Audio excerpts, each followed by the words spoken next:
Break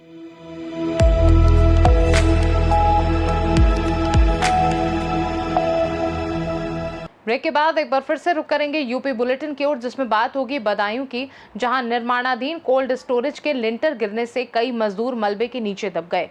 साथ ही बात होगी बलरामपुर की, जहां मुख्यमंत्री योगी आदित्यनाथ ने मां पाटेश्वरी देवी पाटन मंदिर में पूजा अर्चना की। ऐसी तमाम खबरों पर विस्तार से करेंगे चर्चा।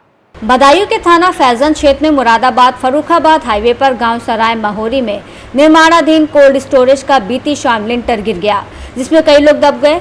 सूचना मिलते ही पुलिस प्रशासन राहत और बचाव कार्य में जुटा हुआ था। राजता कॉलोनी निवासी मजदूर नीरज को नहीं बचाया जा सका, उसे डॉक्टर ने मृत घोषित कर दिया। वहीं अन्य मजदूरों का उपचार चल रहा है। घटना की सूचना मिलते ही क्षेत्र में हड़कंप मच गया। सूचना मिलते ही अपर पुलिस अधीक्षक बदायूं, उप जिलाधिकारी बिसौली, तहसीलदार बिसौली ने घटनास्थल पर पहुंचकर घटनास्थल का निरीक्षण करते हुए आवश्यक दिशा निर्देश दिए। बदायूं से सी न्यूज़ संवाददाता प्रताप ठाकुर की रिपोर्ट। बलरामपुर के 2 दिवसीय भ्रमण के दौरान आदिशक्ति मां पाटेश्वरी देवी पाटन मंदिर में पहुंचे मुख्यमंत्री योगी आदित्यनाथ शारदीय नवरात्रि के पावन अवसर पर जनपद को देंगे करोड़ों की विकास परियोजनाओं की सौगात। वहीं आज सुबह देवी पाटन मंदिर में माता की पूजा आराधना के उपरांत आदिशक्ति मां पाटेश्वरी मंदिर में गौ सेवा और बच्चों को दुलारते हुए मुख्यमंत्री योगी आदित्यनाथ ने चॉकलेट दिया। वहीं मुख्यमंत्री के बलरामपुर प्रवास के दौरान प्रशासन बिल्कुल चुस्त दुरुस्त और चौकन्ने नजर आया। बलरामपुर से सी न्यूज़ संवाददाता संदीप सक्सेना की रिपोर्ट। खबर यूपी के चंदौली जनपद के चकिया से है, जहां शिक्षकों के हितों में हमेशा साथ खड़े रहने वाले शिक्षक अध्यक्ष अजय गुप्ता के नेतृत्व में संघ के शिक्षकों ने सांसद छोटेलाल खरवार से मिलकर शिक्षकों ने सांसद के माध्यम से प्रधानमंत्री को संबोधित ज्ञापन सौंपा। संघ के शिक्षकों ने ज्ञापन में उत्तर प्रदेश में आरटीआई एक्ट लागू होने से पूर्व नियुक्त शिक्षकों को टेट परीक्षा की अनिवार्यता से मुक्ति की बात कही गई। अध्यक्ष अजय गुप्ता के नेतृत्व में ज्ञापन देते हुए टेट की अनिवार्यता से इंकार किया गया। वहीं अध्यक्ष अजय गुप्ता ने कहा कि यदि शिक्षकों के साथ नियम के विरुद्ध किसी प्रकार का अहित हुआ तो सड़क से संसद तक, बीआरसी से राजधानी नई दिल्ली तक संघर्ष करने को शिक्षक परिवार बाध्य होगा। इस अवसर पर अध्यक्ष अजय गुप्ता समेत दर्जनों शिक्षकों ने ज्ञापन सौंपा। नाम परिचय बताइए। मैं अजय कुमार गुप्ता, शिक्षक संघ अध्यक्ष चकिया, उत्तर प्रदेशी प्राथमिक शिक्षक संघ का सिपाही हूँ। जी, क्या समस्या है आप लोग की? समस्या ये है कि 1 सितंबर 2025 को माननीय उच्चतम न्यायालय द्वारा एक अपील थी 1385/2025 के अंतर्गत कि अब जो शिक्षक जिनकी सेवा 5 साल से ज़्यादा बची है उनको टेट उत्तीर्ण करना पड़ेगा।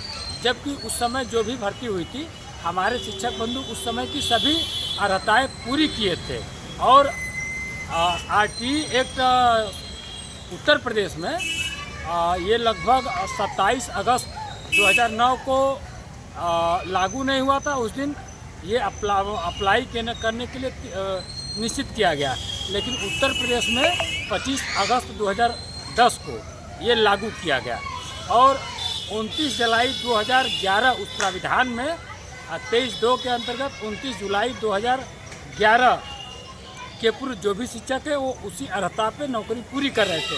लेकिन अचानक ये जो महाराष्ट्र सरकार की कुछ केसेस थी, कुछ तमिलनाडु सरकार की केसेस थी, जिसका कुप्रभाव उत्तर प्रदेश के शिक्षकों पे पड़ रहा है, जबकि ये सरासर गलत है। क्योंकि अगर 20 साल पहले अगर देश का नामी गिरामी डॉक्टर वो देश की सेवा कर रहा है, बेस्ट सर्जरी कर रहा है, अपना बेस्ट परामर्श दे रहा है, तो निश्चित ही आज का शिक्षक अगर उस समय कोई अर्हता पूरी किया है तो आज उसको टेट की आवश्यकता नहीं है। जैसे किसी पुराने प्रसिद्ध डॉक्टर को नीट की आवश्यकता नहीं है, या जो कोई जज है जो पहले का क्लैट का एग्ज़ाम नहीं दिया है लेकिन एक अच्छा जज रहा है, जैसे DY चंद्रचूड़ साहब तमाम निर्णय दिए हैं जो कि देश हित में काम आए हैं। लेकिन आज वो अच्छे से अच्छे वकील, पुराने वकील या जज महोदय अगर क्लैट का एग्ज़ाम देना होगा तो निश्चित रूप से असफल हो जाएंगे, क्योंकि परिस्थितियाँ भिन्न हैं। लेकिन तत्कालिक समय में हम लोग पूर्ण अर्हताएँ पूरी करके अपनी जॉब कर रहे हैं।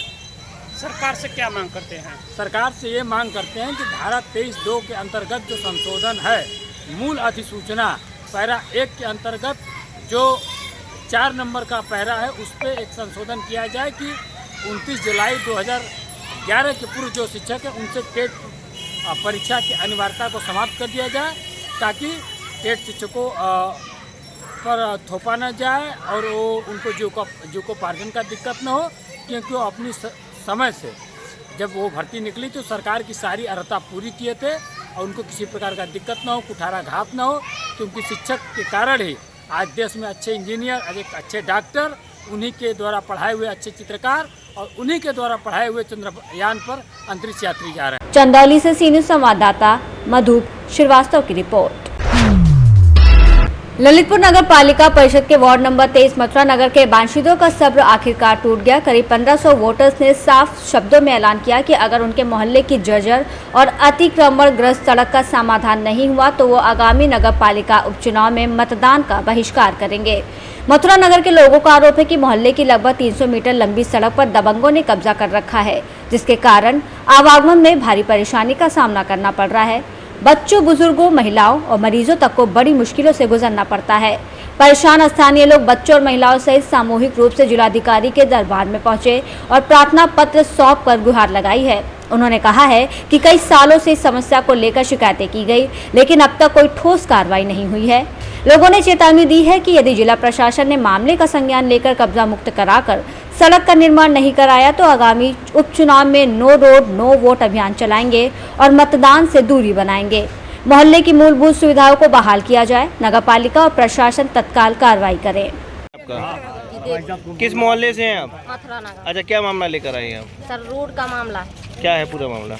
पूरा मामला ऐसा है कि हम लोग के यहाँ रोड डल रहा था मथुरा नगर में, तो कुछ लोगों ने वहाँ पे रोक लगा दी, मिट्टी भी डल गई थी, लेकिन रोड बंद कर दिया। हम लोग को इतने खच के जाना पड़ता है अभी। अच्छा, अभी क्या स्थिति बनी हुई है? अभी हम लोग को कीचड़ में निकलना पड़ता है। जो डिलीवरी वाली औरतें रहती हैं उनको हम लोग खटिया पे रख के ले आते। अगर कोई बीमार होगा तो उनके लाने घर ही दम तोड़ने आते, लेकिन हमारे होता तक रोड पे तक ले जाने। नगर पालिका का रोड बनने वाला कितने सालों से आप परेशान हैं? कम से कम 15-16 साल हो गए सर। अरे 16 सालों से आप मांग करती आ रही हैं। अगर आपकी मांगे पूरी नहीं हुई तो आगे क्या आंदोलन रहेगा?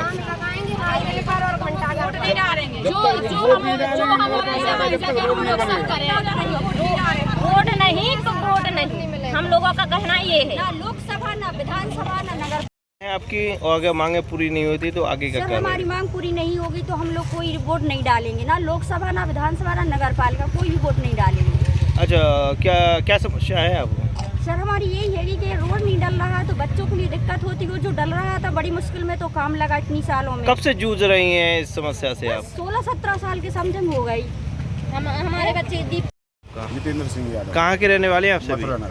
अच्छा, क्या मामला लेकर आए हैं? मामला ये है कि हम लोगों के लिए रोड की है बहुत ज़्यादा परेशानी। बरसात में अभी बरसात खत्म हो गई है, लेकिन अभी भी हम लोग कीचड़ में निकल रहे हैं। और जो हम लोगों का रोड है, हम लोगों को वो रोड चाहिए। कौन है पार्षद आपके यहाँ? पार्षद हैं वो खान। क्या आपने उनसे बात की?